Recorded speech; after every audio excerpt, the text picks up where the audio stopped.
नमस्ते मेरे प्यारे विद्यार्थियों, कैसे हैं आप सभी लोग? अच्छे हैं ना? मस्त है ना? देखो, इससे पहले हम लोग कोशिका चैप्टर को पूरी तरह से खत्म कर चुके हैं और आज हम लोग लेके आए उत्तक चैप्टर। उत्तक में भी हम लोग पादप उत्तक लेके आए, क्योंकि उत्तक दो प्रकार के होते हैं, पादप उत्तक, जंतु उत्तक। इसको हम लोग कंप्लीट करेंगे आज के इस क्लास में। अगर ये क्लास कर लेते हो ना तो आप लोग इस चैप्टर को कभी नहीं भूल पाओगे। ठीक है, इस क्लास को पूरा देखना और एक ही क्लास में लोग समझ लेंगे सभी चीज। पादप उत्तक के बारे में जितने भी टॉपिक होते हैं सारा का सारा कवर करने वाले हैं। तो बता दो सभी स्टूडेंट्स, ऑडियो वीडियो क्लियर है ना? यस या नो बता दो। बहुत अच्छा, चलो बाबू सभी स्टूडेंट्स लाइक कर दो, इस क्लास को शेयर करो और अपने दोस्तों के पास शेयर कर देंगे। ठीक है, चलो हम लोग पादप उत्तक पढ़ने वाले हैं, मतलब प्लांट टिश्यू। चलो अच्छा, एक बात बताओ, सबसे पहला क्वेश्चन आपका मन में उठ रहा होगा, सर उत्तक किसे कहते हैं? उसी से रिलेटेड आपका क्वेश्चन है कि पहला क्वेश्चन, उत्तक जो होता है ना, डैश मतलब खारिज कोशिकाओं का एक समूह है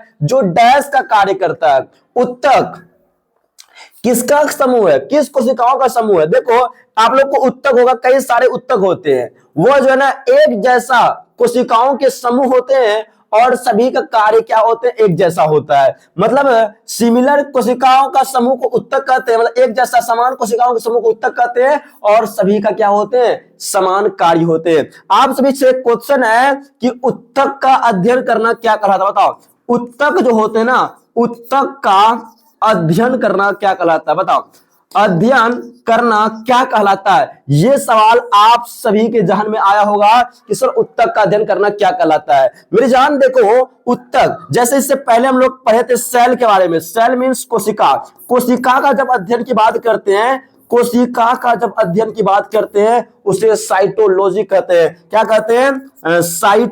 साइटोलॉजी कहते थे। ठीक है, लॉजी, साइटोलॉजी किसका अध्ययन था? कोशिका मीन्स सेल का अध्ययन करना साइटोलॉजी कहलाता था। उसी प्रकार से जब बात करते हैं उत्तक का अध्ययन करना, हिस्टोलॉजी। बिल्कुल सही जवाब दे रहे हो आप लोग। हिस्टोलॉजी जो है ना, उत्तकों का अध्ययन करना कहलाता है। अगला सवाल, अब देखो दूसरा सवाल, निम्नलिखित में से कौन सा किसी जीव के उत्तक का उदाहरण नहीं है? उत्तक, देखो उत्तक तो कई प्रकार के होते हैं, यहां पे आपको बताना कौन ऐसा है जो उत्तक नहीं है। अब देखो, सबसे पहला क्वेश्चन है अस्थि, न्यूरॉन। अच्छा, ये देखो, न्यूरॉन क्या उत्तक है? बताओ, न्यूरॉन उत्तक नहीं है, ये है कोशिका। न्यूरॉन क्या है? कोशिका है। और बाकी ये सभी हम लोग उत्तक पढ़ेंगे। अस्थि भी उत्तक है, रक्त भी एक प्रकार का उत्तक है जिसको हम लोग तरल में पढ़ेंगे, मांसपेशी भी एक प्रकार खुद पेशी उत्तक है। ठीक है, ये सभी उत्तक है। यहाँ पे क्वेश्चन कहा था कौन सा है ना किसी जीव के उत्तक का उदाहरण नहीं है? ये न्यूरॉन जो है ना उदाहरण नहीं है। ये न्यूरॉन जो है आप लोगों के प्रकार का कोशिका होते हैं। बाकी मसल्स जो होते हैं, मांसपेशी, ये प्रकार का उत्तक है एक प्रकार का। ब्लड, ब्लड भी एक प्रकार का उत्तक है। कौन सा उत्तक है ब्लड? बताओ तो, कौन सा उत्तक है ब्लड? जल्दी बताएंगे फटाफट। और आज के ये क्लास में हम लोग आप लोग को पता 40 क्वेश्चन में पादप उत्तक को मैं पूरी तरह से सारा का सारा टॉपिक क्लियर करवा दूंगा। एक भी क्वेश्चन इस चैप्टर से नहीं छूटेगा, पूरा एनसीईआरटी बेस रहने वाला है। ठीक है, पूरा एनसीईआरटी बेस रहने वाला ये क्लास। दूसरा प्रश्न है जंतु उत्तक। क्या कहा था? जंतु उत्तक जो होते हैं ना पादप उत्तकों से भिन्न होते हैं, क्योंकि जंतु उत्तक क्या होगा ऑप्शन? जंतु उत्तक पादप से भिन्न होते हैं। देखो, ये जो जंतु होते हैं मतलब हम लोग जिसमें आते हैं वो भिन्न है किससे? पादप में। देखो, इसको ज्यादा ऊर्जा चाहिए, ये क्यों भिन्न है? विशिष्ट कार्यों का अभाव होता है इसमें, असीमित वृद्धि होते हैं जंतु में, अधिकांशतः जीवित तथा लचीले। देखो, पादप जो ना अधिकांशतः मृत होते हैं, लेकिन जंतु का अधिकांश जो होता है ना ये जीवित होते हैं। अधिकांशतः जीवित तथा लचीले होने के कारण क्या होते हैं? ये भिन्न है। ठीक है, पादप, ये पादप तो मृत होते हैं लेकिन जंतु क्या होते हैं? अधिकांशतः जीवित होते हैं। समझ में आ रहा है ना? चलो अगला सवाल आपके स्क्रीन पे आ रहा है, सवाल नंबर 4। कहता है कि पौधों की वृद्धि केवल कुछ विशेष क्षेत्रों में ही होती है, क्योंकि पौधे का जो वृद्धि होता है कुछ विशेष क्षेत्र में ही होते। क्यों? ऐसा आखिर क्यों होता है पौधे में? तो पहला ऑप्शन है सरल अस्थायी उत्तक केवल इन्हीं क्षेत्रों में होते हैं। सरल की बात कहां से आया? ये वृद्धि करने लिए यहाँ पे विभज्योतकी उत्तक होना चाहिए। विभज्योतकी उत्तक है जिसे विभज्योतकी उत्तक, जिसे मेरिस्टेमेटी है ना, मेरिस्टेमेटी उत्तक भी कहा जाता है। बिल्कुल, मेरिस्टेमेटिक टिश्यू जिसको कहते हैं, विभज्योतकी उत्तक का ही एक नाम होता है मेरिस्टेमेटिक टिश्यू। केवल कुछ क्षेत्रों में, क्योंकि जो पौधा जो होते हैं वो कुछ ही भागों में विकास कर पाते हैं, वृद्धि कर पाते हैं। क्यों? क्योंकि जो विभज्योति उत्तक होता है, मेरिस्टेमेटिक टिश्यू होते हैं, वो कुछ ही भाग में पाए जाते हैं, या तो जड़ में या शीर्ष भाग में पाए जाते हैं। ठीक है, इसलिए यहाँ पे क्वेश्चन था पौधे की वृद्धि केवल कुछ विशेष क्षेत्रों में ही होते हैं। क्यों? क्योंकि विभज्योति उत्तक जो है ना, जिसे मेरिस्टेमेटिक टिश्यू भी कहते हैं, वो कुछ ही भागों में पाए जाते हैं ना, कुछ ही क्षेत्रों में पाए जाते हैं। अगला क्वेश्चन ऑप्शन नंबर बी हो गया। चलो अगला सवाल देखो, इसका जवाब देने का प्रयास करेंगे, फटाफट जवाब दो आप लोग। कह रहा कि निम्न में से कौन मेरिस्टेमेटिक उत्तक की कोशिकाओं में अनुपस्थित होता है? मेरिस्टेमेटिक मींस है विभज्योति की जो उत्तक की कोशिका होती है उसमें उपस्थित होती है। देखो मेरी जान, ये क्वेश्चन है मेरिस्टेमेटिक उत्तक। पहला हम लोग देखो उत्तक पढ़े, उत्तक दो प्रकार का, पादप उत्तक, जंतु उत्तक। अब पादप उत्तक को भी दो भाग में बांटा गया, विभज्योति उत्तक और अस्थायी उत्तक, है ना, दो प्रकार में। तो यहाँ पे हम लोग अब सबसे पहले विभज्योति उत्तक को क्लियर करते हैं। मेरिस्टेमेटिक उत्तक भी इसको कहते हैं। कह रहा है कि कोशिकाओं में अनुपस्थित क्या होता है? क्या इसमें साइटोप्लाज्म होते हैं, कोशिका भित्ति होते हैं, रिक्तिकाएं होते हैं, नाभिक? देखो इसमें जो होते हैं ना, साइटोप्लाज्म मतलब कोशिका द्रव तो होते हैं, कोशिका मतलब उत्तक है तो उसमें कोशिका द्रव होगा, बट इसमें एक चीज की कमी होती है, वो है सिर्फ वैक्यूल्स। वैक्यूल्स इसमें नहीं होते, क्योंकि इसमें पहले से ज्यादा कोशिका द्रव मतलब साइटोप्लाज्म होते हैं, जिसके कारण इसमें रिक्तिका की आवश्यकता नहीं होती है। इसमें वैक्यूल्स नहीं होते, और वैक्यूल्स क्या काम करता है? जल को संग्रहित करने, जबकि कोशिका द्रव इतना बड़ा होता है इसमें कि जल पहले से ज्यादा रहता है, इसलिए रिक्तिकाएं की आवश्यकता इसमें नहीं होता है। यहाँ तक ना मेरिस्टेमेटिक उत्तक जो होते हैं ना, उसमें रिक्तिकाएं नहीं होते हैं। आप लोगों को यहाँ पे मैं मेरिस्टेमेटिक टिश्यू के बारे में कुछ अपना विस्तार से बताता हूँ, जो एनसीईआरटी से मैं उठाया हुआ पॉइंट है। देखो मेरिस्टेमेटिक उत्तक की कोशिका, मेरिस्टेमेटिक, यहाँ पे आप लोग इसको पूरा डिटेल में इसको जूम करके पढ़ा देता हूँ। देखो यहाँ पे आप लोग इसको ध्यान से सुनना, सभी बातें पॉइंट होगा इंपॉर्टेंट। मेरिस्टेमेटिक उत्तक की कोशिकाएं बहुत ही सक्रिय होता है, पहला पॉइंट है। मेरिस्टेमेटिक टिश्यू मींस है विभज्योति उत्तक की जो कोशिकाएं होती है, ये बहुत ज्यादा कैसा होता है मेरी जान? सक्रिय होता है। इनमें घना कोशिका द्रव, क्या मेरिस्टेमेटिक टिश्यू में जो है ना घना, क्या घना जो है ना कोशिका द्रव होता है। क्या होता है? कोशिका द्रव होता है। काफी इंपॉर्टेंट बातें हैं। और इसमें पतली पतली सेलुलोज भित्ति होते हैं। कैसा भित्ति होते हैं?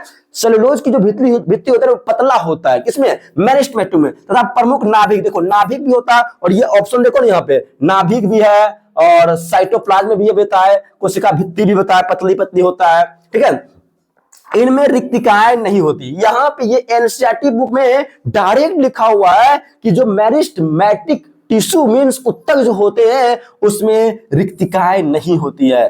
क्या हम सोच सकते हैं कि इनमें रिक्तिकाएं क्यों? देखो बोल सकते हो रिक्तिकाएं क्यों नहीं होता है, क्योंकि इसमें रिक्तिकाएं जो आप रिक्तिका के कार्यों को अध्ययन कर चुके हैं कोशिका में, तो कोशिका में जब पढ़े तो रिक्तिका क्या काम करता था? वो जल को संग्रहित करने का, तो जल संग्रहित करने का काम करता है। इसमें जो है ना कोशिका द्रव जो बहुत ज्यादा घना कोशिका द्रव है ना, तो कोशिका द्रव जब घना है ही पहले से, तो इसलिए रिक्तिका की जरूरत ही नहीं होता है। वैसे तो पादप कोशिका में ज्यादा रिक्तिका होते हैं, लेकिन ये जो मेरिस्टेमेटिक टिश्यू होते हैं मतलब उत्तक होते हैं उसमें नहीं होते हैं। अब देखो उसके बाद हम लोग अस्थायी उत्तक के बारे में पढ़ेंगे। अस्थायी उत्तक को भी आप लोग दो प्रकार के बांटोगे, सरल अस्थायी उत्तक, जटिल अस्थायी उत्तक। जैसे जैसे क्वेश्चन आएगा वो हम सभी पढ़ेंगे। सरल अस्थायी उत्तक, जटिल अस्थायी उत्तक कैसे कैसे पढ़ेंगे, पैरेन्काइमा, कोलेनकाइमा, स्क्लेरेन्काइमा, ये सारा चीज पढ़ने वाले। अगला क्वेश्चन आपकी स्क्रीन पे 6 नंबर, क्वेश्चन नंबर 6 देखेंगे। 6 नंबर क्वेश्चन आपके स्क्रीन पे है, कह रहा है कि विभज्योतक है ना, विभज्योतक उत्तक के बारे में निम्नलिखित में से कौन सा कथन गलत है? अभी देखो आप सभी को हम 1 मिनट, ठीक है, यहां पे देखेंगे। अभी हम विभज्योतक उत्तक के बारे में आपको सारा का सारा पॉइंट है इधर बताए थे, ठीक है, बताए थे विभज्योतक उत्तक के बारे में जितना भी पॉइंट था। सबसे पहली बात, इधर सक्रिय ज्यादा होता कोशिका, इसका घना कोशिका द्रव होता, सेलुलोज की भित्ति होती, नाभिक होता, रिक्तिकाएं नहीं होता है। अब उसी से कह रहा है इसमें से कौन सा जो कथन है गलत है कोशिका भित्ति के बारे में, सॉरी विभज्योतक उत्तक के बारे में कौन सा कथन गलत है? विभज्योतक उत्तक की कोशिका है परिपक्व होने पर मृत हो जाता है, क्या ये मर जाता है? ये सब बात बोला जा रहा है।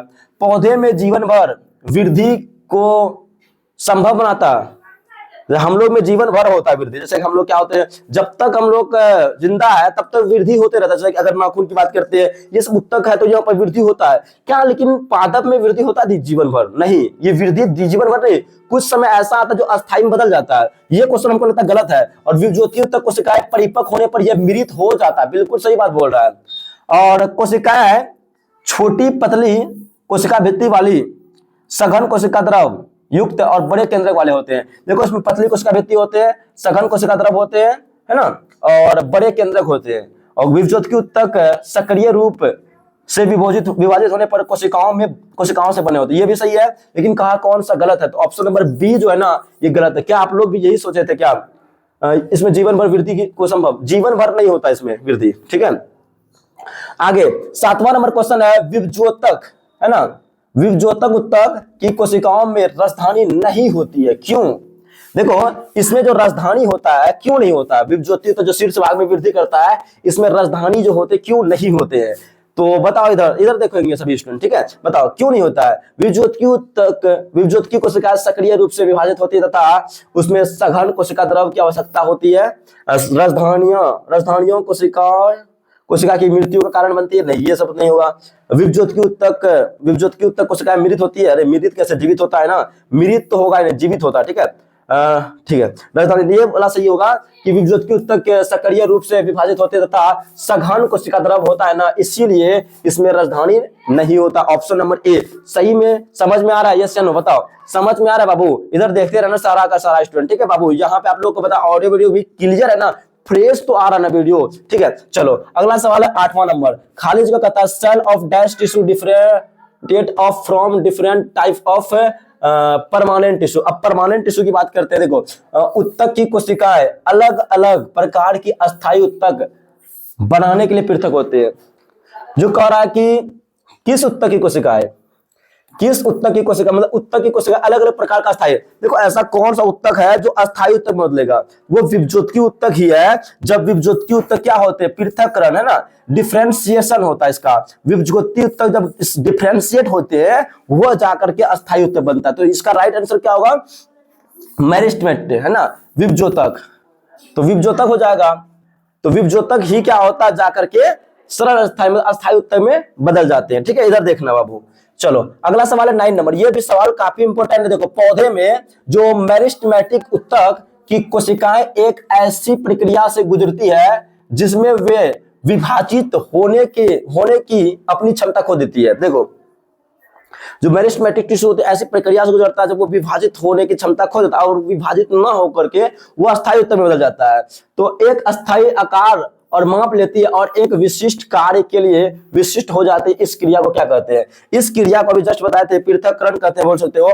पृथक्करण मीन्स है यहाँ बता डिफरेंशिएशन, ठीक है, डिफरेंशिएशन कहते हैं। इस क्वेश्चन का राइट आंसर होगा डिफरेंशिएशन, मतलब विभेदन। तो वो इस क्रिया को क्या कहते हैं? विभेदन कहते हैं। क्या कहते हैं? विभेदन। मतलब जब कि जो मेरिस्टेमेटिक टिश्यू जो है ना विभाजित होने की क्षमता खो करके, मतलब विभेदन की प्रक्रिया द्वारा अस्थायी ऊतक में बदल जाता है। किस क्रिया द्वारा?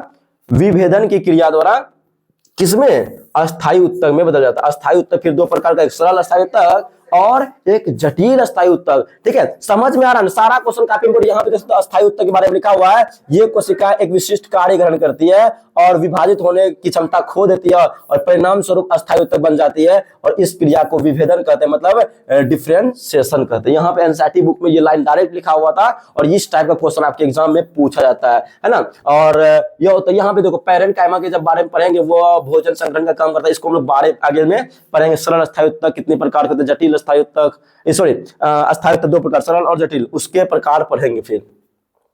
अगला सवाल है 10 नंबर, ध्यान से पढ़ना इस सवाल को, काफी इंपॉर्टेंट सवाल है। कह रहा कि विभज्योतक ऊतक केवल विशेष क्षेत्रों में पाए जाते हैं। बिल्कुल, विभज्योतकी ऊतक जो है ना सिर्फ विशेष क्षेत्रों में। विभज्योतकी ऊतक भी 3 प्रकार के होते हैं, शीर्षक, पार्श्ववर्त, अंतर्वेशी। शीर्षक मतलब जो होते हैं ये देख लो ऊपर वाला और जड़ में पाए जाते हैं, जो इसे शीर्षक विभज्योतकी ऊतक। अंतर्वेशी क्या होते हैं? जैसे कि अंतर्वेशी मतलब जैसे अगर ये यहाँ पे ठाल, एक यहाँ पे ठाल होगा, नोट होगा ये यहाँ पे, इसके बीच जो होते हैं वो अंतर्वेशी। और पार्श्व विभज्योतकी ऊतक कहाँ होते हैं? तने और जड़ के किनारों पर पाए जाते हैं, पार्श्व गांठों के पास पाए जाते हैं। क्या गांठ के पास जो होता है ना वो अंतर्वेशी है ना। विभज्योतकी ऊतक केवल विशेष क्षेत्रों में पाए जाते हैं। स्थिति के आधार पर निम्नलिखित में से कौन विभज्योतकी ऊतक का प्रकार नहीं है? देखो विभज्योतकी ऊतक का प्रकार नहीं पूछा गया है। विभज्योतकी ऊतक 3 प्रकार के होते हैं। सबसे पहला एपिकल जो होते हैं शीर्षक विभज्योतकी ऊतक, जो शीर्ष भाग में पाए जाते हैं। अंतर्वेशी इंटरकेलोरी मतलब अंतर्वेशी विभज्योतकी ऊतक। और आधार, ये आधार तो पत्ती को कहते हैं, ये वाला नहीं होगा, ये पार्श्व विभज्योतकी ऊतक। कहाँ पार्श्व विभजोतक है, मतलब लेटरल टिश्यू भी होते हैं, बट ये जो ना बेसल ये नहीं होते, आधार ये जो होते हैं ये किसका, विभजोतकी उत्तक का प्रकार नहीं होता है। तो 10 सवाल अभी तक देखे हैं, 10 में से आप लोग कितने सही कर पाए बताओ, 10 आउट ऑफ 10 बताओ, 10 में से आप लोग कितने सही कर पाए बताओ, फटाफट जल्दी से बता देंगे, सभी स्टूडेंट बता देंगे आप लोग 10 में से कितने सवाल सही कर पाए जल्दी से। और लाइक नहीं किया ना, लाइक कर दो मेरी जान, ठीक है, लाइक कर दो। चलो ये क्वेश्चन तो आप लोग को समझ में आ गया होगा। देखो ये क्वेश्चन 2026 में ही पूछा गया रेलवे ग्रुप डी के एग्जाम में, ठीक है, तो इसका right answer option number C हो गया।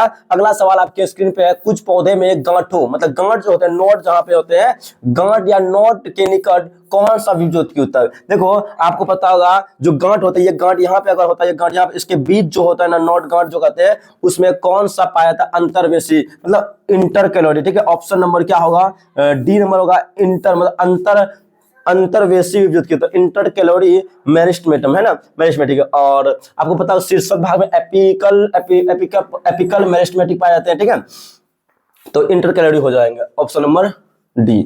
पौधे में शरीर के शीर्षक मींस एपिकल मेरिस्टेमेटिक उत्तक की स्थिति क्या है।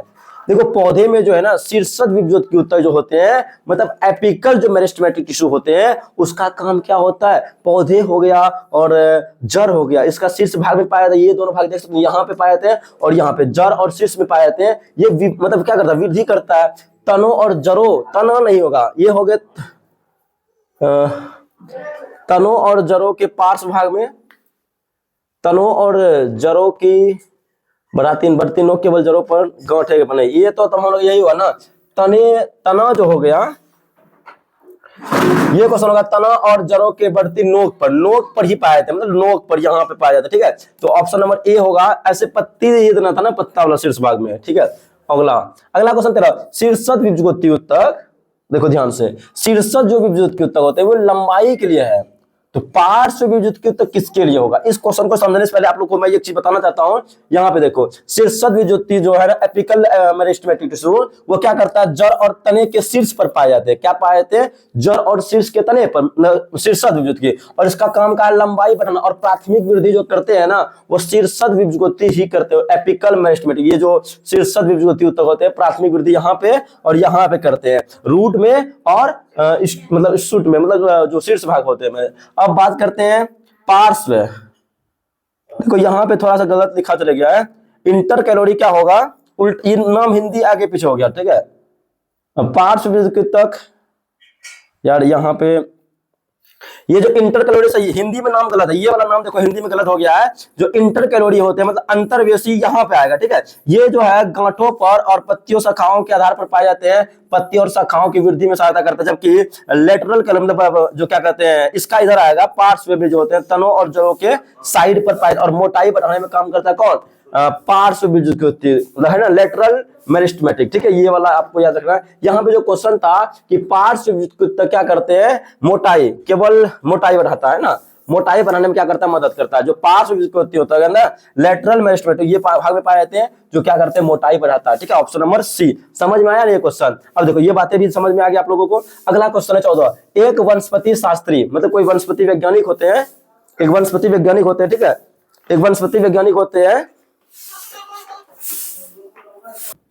चलो ये जो कह रहा है कि कोई भी वनस्पति होगा, कोई मतलब वनस्पति वैज्ञानिक होगा या तो कुछ भी हो सकता है, यहाँ पे किसी पौधे के प्रोशीर्ष पर तीव्र वृद्धि देखा, वो वैज्ञानिक क्या कर रहा है, प्रोशीर्ष पर वृद्धि देख रहा है ना, प्रोशीर्ष है ये जो ऊपर वाले शीर्ष होते हैं ना शूट टिप पे, इसे यहाँ पे होगा, इसे वृद्धि इस वृद्धि के लिए निम्नलिखित में से कौन सा पादप उत्तक सबसे अधिक उत्तरदायी है। मतलब शीर्ष पे वृद्धि हो रहा है, ये कोई भी वैज्ञानिक क्वेश्चन से घुमाने के लिए कह रहा है, तो आपको सीधा याद रखना शीर्षक विभजोत की उत्तक ही क्या करता है, क्या कहते हैं, एपिकल जो मेरिस्टेमेटिक होते हैं वो शीर्ष विभजोत की उत्तक में मतलब जो शीर्ष भाग होते हैं प्रोह में वृद्धि करता है, ठीक है, ऑप्शन डी। अगला क्वेश्चन है 15 नंबर, देखो पानी से भरे जार, ये पानी से भरा क्या है, जार है, एक कह रहा है कि और उगती हुई जड़ों वाले प्याज को सीधा रखा गया, इसमें सीधा रखा गया उगती हुई जड़ वाले, ठीक है।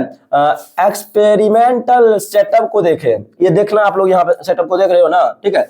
जड़ों के सिरों के हिस्से ए में किस प्रकार का उत्तक, जड़ के जो शीर्ष भाग होते हैं उसमें किस प्रकार का उत्तक, ए जो होते हैं ये दिखा गया है, उसमें कौन सा जड़ के शीर्ष भाग में होते हैं वह भी आपका जो होगा मेरिस्टेमेटिक उत्तक होगा। ऑप्शन नंबर, वैसे मेरिस्टेमेटिक में भी कौन सा शीर्षक एपिकल होगा, बट एपिकल ऑप्शन में है ही नहीं, तो नहीं है, तो आपका मेरिस्टेमेटिक मारना है। ठीक है, ऑप्शन नंबर बी समझ में आ रहा है ना। पैरेन्काइमा, ये कोलेनकाइमा, स्क्लेरेनकाइमा आप लोग पढ़ाए सरल अस्थायी उत्तक में।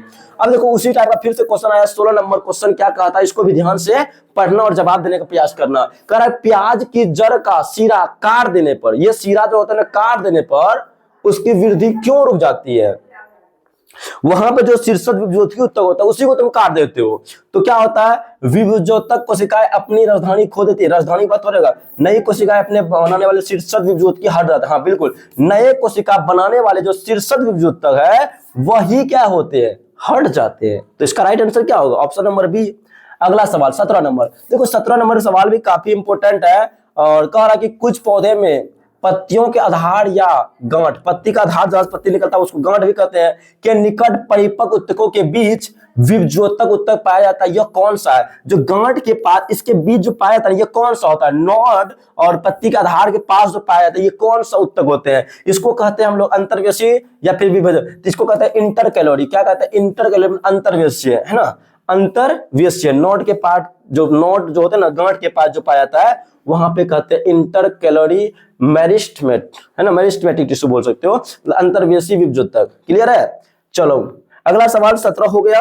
अगला सवाल 18, पौधे में निम्नलिखित में से कौन सा सबसे सामान्य सरल अस्थायी। अब देखो अब हम लोग का जो विभुजोतकी उत्तक होता है पहला वो कंप्लीट हो चुका है, अंतर्वेशी हो या फिर पार्श्व हो या शीर्षक हो, ये जो विभुजोतकी उत्तक तीन प्रकार का, तीनों प्रकार का हम लोग कंप्लीट कर चुके हैं। यहां से जो स्टार्ट होगा अस्थायी उत्तक, और अस्थायी उत्तक में भी पूछा जा रहा है सरल अस्थायी उत्तक। ठीक है, सबसे सरल देखो सरल अस्थायी उत्तक आपको, अस्थायी उत्तक दो प्रकार का होता है, सरल और जटिल। अस्थायी उत्तक दो प्रकार, सरल और जटिल। सरल में भी तीन प्रकार होता है, पैरेन्काइमा, कोलेनकाइमा, स्क्लेरेन। पैरेन्काइमा क्या होता है, पैरेन्काइमा, कोलेनकाइमा और स्क्लेरेन। सबसे जो सरल होता है पैरेन्काइमा होता है। देखो पैरेन्काइमा क्या होते हैं, जो पैरेन्काइमा होते हैं, पैरेन्काइमा, एरेन्काइमा, पैरेन्काइमा जो होता है एरेन्काइमा उसी भाग होता है।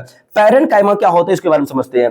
पैरेन्काइमा का जो कोशिका होता है इसके बीच बहुत ज्यादा खाली स्थान होते हैं, इसके बीच क्या होते हैं, बहुत ज्यादा खाली स्थान स्पेस होते हैं, और इसकी कोशिकाएं जीवित होती है। पैरेन्काइमा कोशिका कैसी होती है, जीवित। यहां पे मैं दिखा देता हूं आप लोगों को, ये देखो सरल अस्थायी उत्तक के बारे में। एपिडर्मिस के नीचे कुछ पत्तों को समानता इतना देखो, पैरेन्काइमा सबसे समान सरल उत्तक है। एनसीईआरटी बुक में ये डायरेक्ट लिखा हुआ है, जो पैरेन्काइमा होते हैं वो सरल अस्थायी उत्तक, और यही से क्वेश्चन उठाया जाता है डायरेक्ट एग्जाम हॉल में। ठीक है, और ये पतली कोशिका भित्ति वाली होती है, कोशिका भित्ति पतली होती है और इसमें ये जीवित होती है। यहाँ पे लिखा हुआ है ये कोशिकाएं जीवित होती है। ये कैसा होता है, देखो एनसीईआरटी बुक का ये मैं पॉइंट लाया हूँ, एनसीईआरटी बुक का ही ये इमेज को मैं मॉडिफाइड करके लाया हूँ ना। और ढीली ढाली व्यवस्थित होती है, इसलिए इसके बीच बड़े बड़े रिक्त स्थान, देखो ना अंतर कोशिकीय स्थान काफी बड़े बड़े होते हैं। इसके बीच जो अंतर कोशिकीय स्थान होते हैं, खाली जगह जो होते हैं ना, पैरेन्काइमा में बोल सकते हो, पैरेन्काइमा में जो होते हैं ना बड़े बड़े खाली स्थान होते हैं। और फिर कोलन स्क्लेरन हम लोग बाद में पढ़ेंगे। ठीक है, और ये उत्तक सामान्यतः भोजन का भंडारण करता है। देखो ये भी काफी इंपोर्टेंट है, पैरेन्काइमा क्या करता है, भोजन का भंडारण भी करता है। मोस्ट वीवीआई पॉइंट ये वाला बोल सकते हो। पैरेन्काइमा क्या करता है, भोजन का भंडारण करता है। ठीक है, पैरेन्काइमा क्या करता है, भोजन का भंडारण करने में मदद करता है। चलो ठीक है, आप लोग जो है ना पंखा चला के पढ़ते हो, थोड़ा सा हवा कम खाओ और पढ़ाई लिखाई ज्यादा ध्यान दो। ठीक है, चलो अगला सवाल है 20 नंबर, निम्नलिखित में से किस उत्तक में सबसे बड़ा अंतर कोशिकीय स्थान। देखो अभी जस्ट बताया हूं ना, सबसे बड़ा जो अंतर, यहाँ पे अभी जस्ट मैं आप लोगों को पॉइंट बता रहा था कि सबसे बड़ा जो अंतर कोशिकीय स्थान होता है वो किसमें होता है, पैरेन्काइमा में। आप देख सकते हो है ना, कहता है कि इसके बीच बड़े बड़े रिक्त स्थान अंतर कोशिकीय स्थान होते हैं, किसके बीच, पैरेन्काइमा के बीच। पैरेन्काइमा ऑप्शन नंबर क्या होगा, ए नंबर होगा। तो ऑप्शन नंबर ए जो है ना इसका बिल्कुल ही सही जवाब है। पैरेन्काइमा क्या होते हैं सबसे, और पैरेन्काइमा की कोशिका क्या होते हैं, जीवित होते हैं। ठीक है, और ये भोजन का भंडारण करने में मदद करता है। कितना ही इंपोर्टेंट पॉइंट बाबू, ये चैप्टर काफी इंपोर्टेंट उत्तर। ठीक है, अच्छा मेरे जान एक बात बताओ, समझ में आ रहा मैं जो पढ़ाता हूं, आ रहा है ना समझ में, तो लाइक करो ना यार, लाइक नहीं करते तुम लोग, पिछला क्लास में भी लाइक नहीं किए थे। अब देखो हम लोग ये बातें पढ़े, क्या कहते हैं, पैरेन्काइमा के बारे में पढ़ लेते। ठीक है, पैरेन्काइमा के बारे में अभी हम लोग पढ़े। अब हम लोग 20 क्वेश्चन बताओ, 20 क्वेश्चन में आप लोग कितने क्वेश्चन सही कर पाए, जल्दी से बताओ कमेंट में फटाफट। चलो बता दिए ना, 20 में से आप लोग कितने जवाब दिए? 20 क्वेश्चन अभी तक हम लोग कर चुके हैं और 20 क्वेश्चन बचा हुआ, तो धैर्य बनाए रखें। अभी तो सिर्फ क्या हुआ है, विपज्योत तक हुआ और थोड़ा सा हम लोग पैरेंट कायमा के बारे में पढ़े, अभी बहुत आने वाला क्वेश्चन। अब देखो अस्थायी उत्तक जो हम लोग पढ़ेंगे, अस्थायी उत्तक कब बना था, विभेदन के बारे में, सरल अस्थायी उत्तक, सरल अस्थायी उत्तक में पैरेंट कायमा बारे में पढ़े थे। पैरेंट कायमा जो होता है सरल अस्थायी उत्तक, और ये जीवित होते हैं, बड़े बड़े रिक्त स्थान होते हैं, ये बारे में पढ़े थे, है ना। ढीली ढाली व्यवस्था होते हैं, और इंटर जो है ना, इंटर सेलुलर स्पेस जो होते हैं पैरेंट कायमा में ज्यादा होते हैं, है ना। अब बताओ मेरिस्टेमेटिक उत्तक की कोशिकाएं बहुत सक्रिय, तो बता दिया था ना, बहुत अच्छा, ये सब टॉपिक मतलब बता दिया हूं। अब देखो अगला टॉपिक है पैरेंट कायमा से, ये पौधे में पैरेंट कायमा की कोशिकाएं कैसी होती है। आपके पास 4 ऑप्शन दिया हुआ, पैरेंट कायमा की जो कोशिकाएं कैसी होती है। देखो जब भी पैरेंट कायमा की बात होगा तो जीवित होता है, तो सबसे पहला काम जब एग्जाम में आप बनाओगे ना, जहां जहां भी मिरित है, देखो इसमें मिरित लिखा काट दो, यहां पे मिरित जहां भी है उसको काटो, ये वाला लास्ट ऑप्शन में मिरित है काट दो, ये 2 ऑप्शन खत्म हो गया। अब देखो जीवित होती है तथा इनके कोनों पर मोटी, नहीं इसका कोनों पे कोई मिट्टी वृत्ति वाली अंतर कोशिका स्थान नहीं होता है। जीवित होती है तथा अंतर कोशिकीय स्थानों के साथ साथ ढीली ढाली व्यवस्था, हाँ ये होगा, जीवित होता है लेकिन अंतर कोशिकीय स्थानों के साथ साथ ढीली ढाली व्यवस्था होती है ना पैरेंट कायमा में, तो ऑप्शन नंबर सी।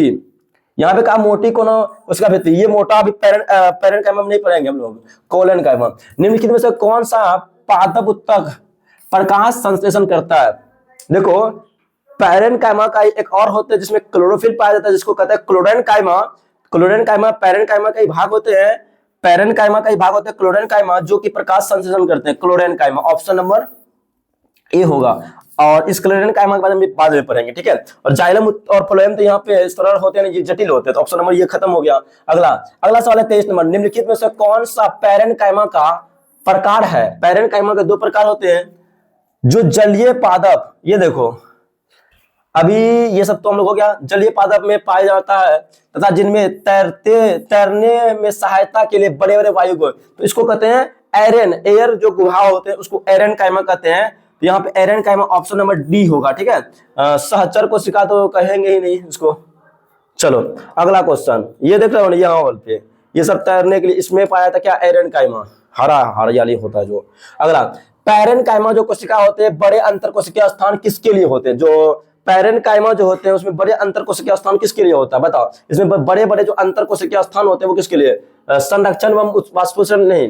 ये देखो जब बड़े बड़े अंतर कोशिकीय स्थान होता है ना, क्या होता है बड़े बड़े अंतर कोशिकीय स्थान, तो ये क्या होता है इसमें कि कोई भी गैसों का आदान प्रदान करने में अच्छा सुविधा मिल जाता है। यहाँ पे गैसों का आदान प्रदान, और यहाँ पे कोई चीज को रखने के लिए, भंडारित करने के लिए आपको मौका मिलता है, यहाँ पे भंडारित कर सकते हो। यहाँ पे देखो इस प्रकार से भंडारित कर सकते हो जब अंतर कोशिकीय स्थान होते हैं, तो गैसों का आदान प्रदान तथा भंडारण में मदद करता है पैरेंट कायमा में जो बड़े बड़े अंतर कोशिकीय स्थान होते हैं। कितना अच्छा क्वेश्चन है। चलो 25वां सवाल है, पौधों में लचीलापन। अब लचीलापन से क्वेश्चन आ रहा है, पैरेंट कायमा का कहानी यहाँ तक खत्म हुआ। अब लचीलापन जो होते हैं ना, वो किसके कारण होते हैं। देखो लचीलापन जो होते हैं ये किसके, जाइलम फ्लोएम तो होगा ही नहीं, कोलन कायमा स्क्लेरन है। ये लचीलापन होता है कोलन कायमा, किसके कारण, कोलन। और आपको पता है कलेजा, को से कलेजा क्या होता है, कोलन कायमा। कलेजा आपका मुलायम होता है, मुलायम लचीलापन प्रदान करता है कौन, कोलन कायमा। और कोलन कायमा की जो कोशिकाएं होते हैं ना, इसके बीच अंतर कोशिकीय स्थान होते हैं, लेकिन कोना पर जो है ना ऐसे, यहाँ पे ये कोना पे ऐसे मोटा होता है, कोना पे। अच्छा बताओ कोलन कायमा जो कोना पे ऐसे मोटा मोटा होता है, क्या किसके कारण होता है ये मोटा मोटा, बताओ। अंतर कोशिकीय स्थान भरा रहता है किसके कारण। यहाँ पे देखो कोलन कायमा उत्तक के बारे में पढ़ो, पादप जो लचीलापन प्रदान करता है कोलन कायमा, है ना। और विभिन्न भागों में जैसे कि लताओं और आरोही पौधे में पाया जाता है, यांत्रिक सहारा भी प्रदान करता है और तनों को बिना टूटे मोड़ने देता है। और ये पत्ती जो है ना, पत्ती डंडलों में एपिडर्मिस के नीचे पाया जाता है ना। यहाँ पे देखो यह उत्तक की कोशिकाएं जीवित, पैरेंट कायमा भी जीवित था और कोलन कायमा भी कैसा होता है, जीवित होता है। पैरेंट कायमा भी जीवित, कोलन कायमा, देखो सरल अस्थायी उत्तक 3 प्रकार का, पैरेंट कोलन स्क्लेरन। पैरेंट क्या है, जीवित है, पैरेंट कायमा क्या है, जीवित है। और कोलन कायमा भी क्या होता है, जीवित होता है। और ये कोशिकाएं लंबी और कोने पर अनियमित रूप से मोटी होती है ना। कोना पर क्या होता है, ये अनियमित रूप से मोटा मोटा होता है, याद रखना, है ना, मोटा होता है। अच्छा ये किसके कारण मोटा होता है, क्यों जवाब देगा क्या। इसमें बहुत कम अंतर कोशिकीय स्थान, जैसे पैरेंट कायमा में ज्यादा अंतर कोशिकीय स्थान था, इसमें कम होता अंतर कोशिकीय स्थान। पैरेंट कायमा, ये हो गया कोलन कायमा, ठीक है। बताओ किसके कारण, क्यूटीन या लिग्निन, बताओ। 2 ऑप्शन दे देता हूं, क्यूटीन होगा या लिग्निन होगा। अगला क्वेश्चन है 26 नंबर, पौधे में लचीलेपन किस अस्थायी उत्तक के कारण होता है? अभी बताए थे पैरेंट कोलन, ये कोलन कायमा के कारण। जो पौधे के विभिन्न भागों जैसे कि मतलब टेंड्रिल और चढ़ने वाले पौधे के तनों को बिना टूटे झुकने देता है, ये होते हैं कोलन कायमा। ये क्लोरेन अलग चीज होता है, क्लोरेन मतलब अभी बता दिया पैरेंट कायमा भाग था। ये होते हैं कोलन कायमा। कोलन कायमा लचीलापन प्रदान करता है, ऑप्शन नंबर बी, है ना। और इसमें जो होता है अंतर कोशिका स्थान थोड़ा सा कम होता है, पैरेंट कायमा में बड़े अंतर कोशिका स्थान होता है जबकि इसमें बहुत ही कम होता है। अगला, अनियमित रूप से डैश की कोशिकाएं कोने पर मोटी होती है। हाँ बिल्कुल, कितना अच्छा क्वेश्चन है। किसकी जो कोशिका होती है कोने पर जो है ना मोटी मोटी होती है, कोने पर जो है ना मोटी, ऐसा अगर कोशिका है ना, ये कोना पर क्या होता है, मोटा मोटा होता है। इस प्रकार से कोना पे क्या होता है मेरी जान, मोटा मोटा होता है। बताओ किसकी कोशिका है कोने पे मोटी? ये कोलन कायमा, है ना, कोलन कायमा कोशिका भित्ति कोने पर क्या होती है, मोटी होती है। किसके कारण बता दो तो, निम्नलिखित में से कौन सा उत्तक पौधे के कठोर और दृढ़ बनाए रखता है? अब देखो कोलन कायमा, पैरेंट कायमा पढ़े, कोलन कायमा पढ़े, अब होता है स्क्लेरन कायमा, जो कि कठोरता मजबूती प्रदान करता है। मजबूती प्रदान करने का काम किसका करता है, सहारा देता है। कौन सा होगा राइट आंसर? स्क्लेरन कायमा, कोलन कायमा, एरन कायमा या फिर क्लोरेन? क्लोरेन तो होगा नहीं, क्लोरेन होगा नहीं, क्लोरेन नहीं होगा, एरन भी नहीं होगा, है ना। ये पैरेंट कायमा, कोलन अभी पढ़ाया था लचीलापन, तो ये होगा स्क्लेरन कायमा। ऑप्शन ए इसका राइट आंसर है, ऑप्शन ए। 28 क्वेश्चन हो गया। अब देखो स्क्लेरन कायमा जो नारियल के जो छिलका होता है इसमें पाया जाता है, ठीक है, नारियल के छिलके में पाया जाता है। देख लो ना, बीज की कठोर आवरण बनाने में मदद करता है। कौन सा?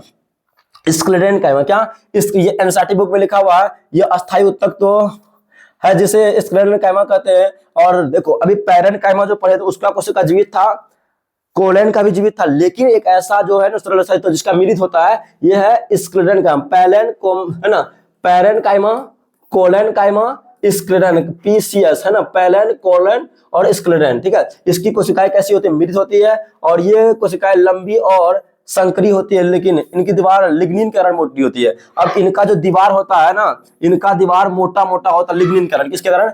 लिग्निन के कारण मोटी होती है। अक्सर दीवारों पर इतनी मोटी होती है कि कोशिका अंदर कोई रिक्त स्थान नहीं। इसका जो अंतर कोशिका स्थान होता है इसमें कोई ऐसे जो है ना, ये सटल फटल होता है, इसमें कोई रिक्त स्थान इसकी कोशिकाओं में क्या होते हैं, नहीं होते हैं अंतर कोशिकीय स्थान। ये लिग्निन के कारण क्या होता है, मोटी होती है। और ये कहाँ कहाँ पाए जाते हैं, ये तनों संवहनी मंडलों मतलब पाया जाता है, और सिरा और बीज व फलों में मजबूती है। ये लंबी सक्रिय मिलित होते हैं, इसका मिलित होता है बहुत मोटा होता है, इसमें कोई रिक्त स्थान नहीं होता, और कठोरता और दृढ़ता प्रदान करता है कौन? स्क्लेरन कायमा, ठीक है। अगला क्वेश्चन है जो कि 2025 में पूछा हुआ है, निम्नलिखित में से किस सरल अस्थायी उत्तक की कोशिका भित्ति लिग्निन युक्त होता है? मतलब किसकी? पैरेंट कायमा, कोलन कायमा, स्क्लेरन कायमा। सबसे पहले तो फ्लोएम यहाँ पे होगा नहीं।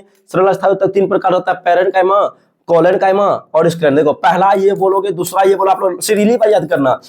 ये भी जीवित था, ये भी जीवित था, लेकिन ये स्क्लेरन कायमा मिलित होता, और लिग्निन के कारण यही मोटा होता, ठीक है। इस जो कोशिका भित्ति में कोई भी खाली स्थान नहीं होता, ठीक है। पैरेंट कायमा में होता है बहुत ज्यादा, ठीक है। फिर हम लोग कोलन कायमा में थोड़ा बहुत होता है, इसमें तो कुछ भी नहीं होता, मिलित होता है, ये मिलित होता है। अगला ये क्वेश्चन देखो 2 बार पूछा गया 18 में, ठीक है। अनियमित रूप से डैश की कोशिकाएं कोने पर मोटी होती है, किस कोना पर? अगर ये तो क्वेश्चन पहले भी हो चुका है, कोना पर कोलन कायमा, कोना पर कोलन कायमा, ठीक है। चलो 30 क्वेश्चन अभी तक हम लोग देखे, और हम लोग 10 क्वेश्चन है, तो 10 मिनट और आप लोग इंतजार करो, तो बहुत ही मजा होगा। इधर तो और भी मजा क्वेश्चन है। ये देखो 31 नंबर, खाली जगह में मृत उत्तक होते हैं, किसमें मृत उत्तक होते हैं? देखो मृत उत्तक आपको बताना है। देखो केले के छिलके, लचीलापन, संतरे छिलके नहीं, ये जो मृत होते हैं ये नारियल के छिलके, जो कि स्क्लेरन कायमा का बना होता है, ठीक है, नारियल के छिलके। Option number D. ये क्वेश्चन थोड़ा आसान हो गया। अब देखो हम लोग सरल अस्थायी उत्तक पढ़ चुके हैं। सरल अस्थायी उत्तक में पैरेंट कायमा, कोलन कायमा, स्क्लेरन। पैरेंट कायमा है ना, कोलन कायमा, स्क्लेरन कायमा। पैरेंट कायमा जीवित था, इसके बीच खाली स्थान काफी था, इसका मतलब ये भी जीवित था। कोलन कायमा, इसके बीच थोड़ा सा खाली स्थान था, और स्क्लेरन कायमा मिलित था, इसके बीच कोई खाली स्थान नहीं था, लिग्निन के कारण मोटी था, है ना। चलो जाइलम का कार्य अब देखो हम लोग पढ़ेंगे। सरल के बाद जटिल, क्या ये जटिल है ना, जटिल। यहाँ पे देख लो जटिल लाया हो कि नहीं, चलो कोई दिक्कत नहीं है। जटिल, जटिल जो है ना, जटिल अस्थायी उत्तक 2 प्रकार के होते हैं, एक होते हैं जाइलम, एक होते हैं जाइलम, एक होते हैं फ्लोएम। ये भी 4 प्रकार होते हैं, ठीक है। क्या कार्य? जाइलम का काम होता है जौ से जाइलम, जौ से जल का परिवहन, जल तथा खनिज लवण का परिवहन जो करता है ना वो जाइलम करता है। अगर फ्लोएम की बात करते हैं वो भोज्य पदार्थों का परिवहन कौन करेगा? फ्लोएम, ठीक है। अच्छा, जाइलम जौ से जाइलम होता है लेकिन जीवित होता है, लेकिन ये उल्टा होता है। जाइलम उल्टा मृत होता है, इसका कोशिका कैसा होता है? मृत, जबकि फ्लोएम कैसा होता है? जीवित होता है, ठीक है। याद रखना, ये सब भी क्वेश्चन बन सकता है आपके एग्जाम में।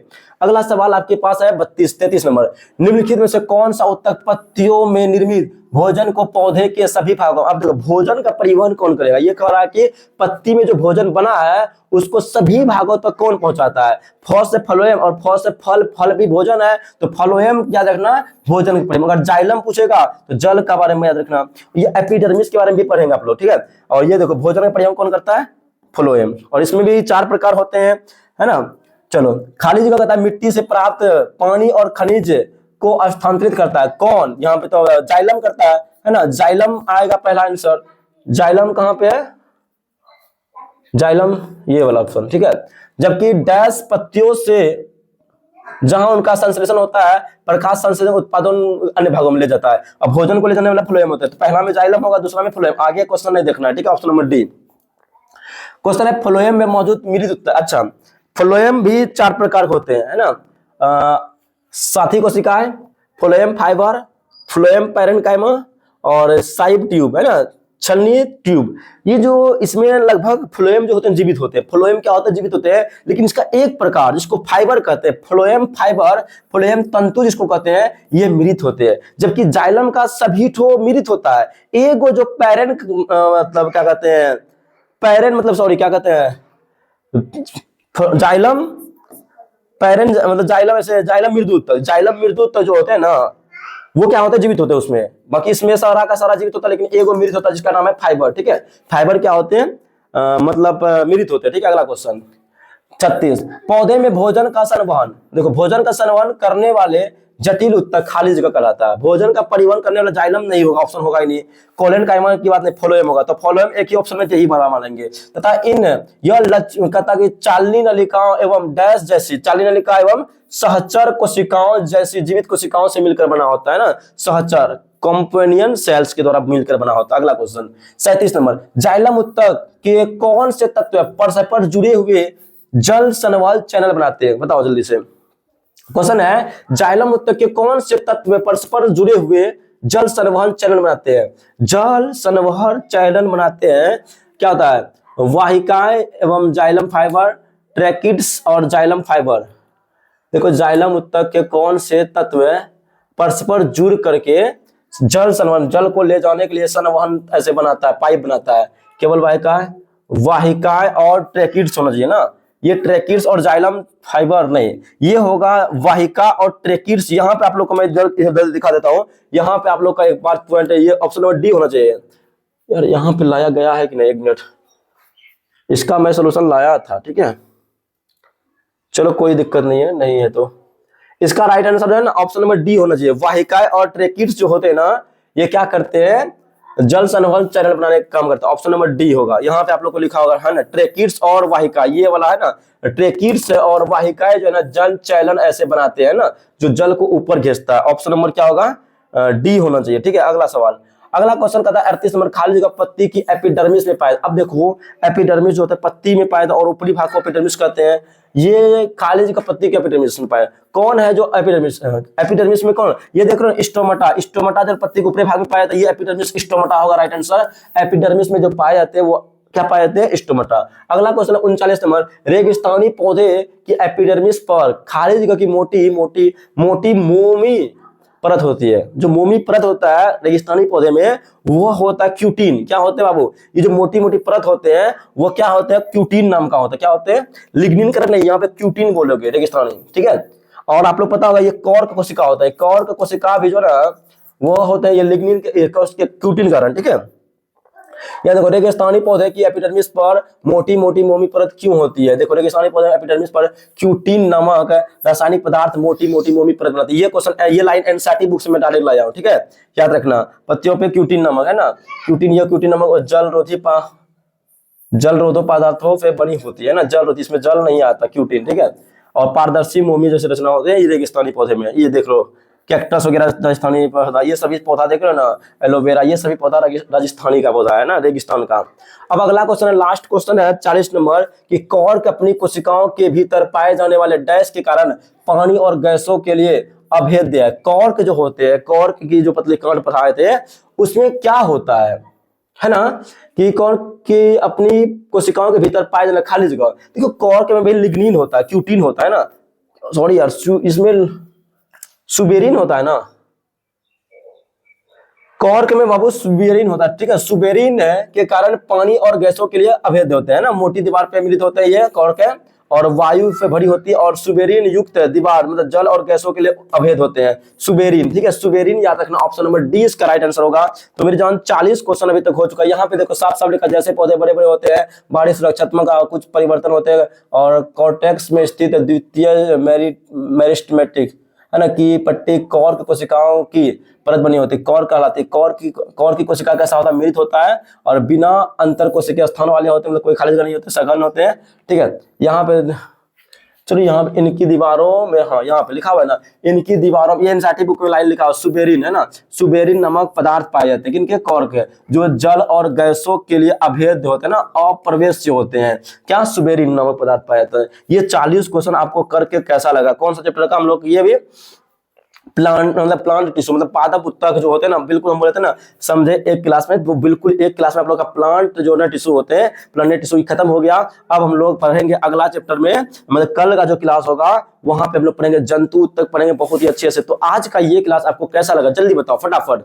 और बाबू आप लोग लाइक किए हो ना, जल्दी से लाइक कर दो, और चैनल पर पहली बार आए तो चैनल को सब्सक्राइब करो, और अपने दोस्तों के पास शेयर भी करो फटाफट। तो मिलते हैं हम लोग कल फिर कितने बजे, डेली आप लोगों का पता होगा 6 बजे, शाम को 6 बजे आप लोगों का क्लास होता लाइव, तो यहाँ पे आप लोग डेली जुड़ेंगे। हाँ, अगर किसी को पीडीएफ चाहिए आप इस नंबर पे कांटेक्ट कर सकते हैं, 620 567 38 68, ये जो नंबर है 68 यहाँ पे, ठीक है। आप लोग इस नंबर पे कांटेक्ट कर सकते हो। मिलते हैं फिर कल शाम को 6 बजे, बाय बाय।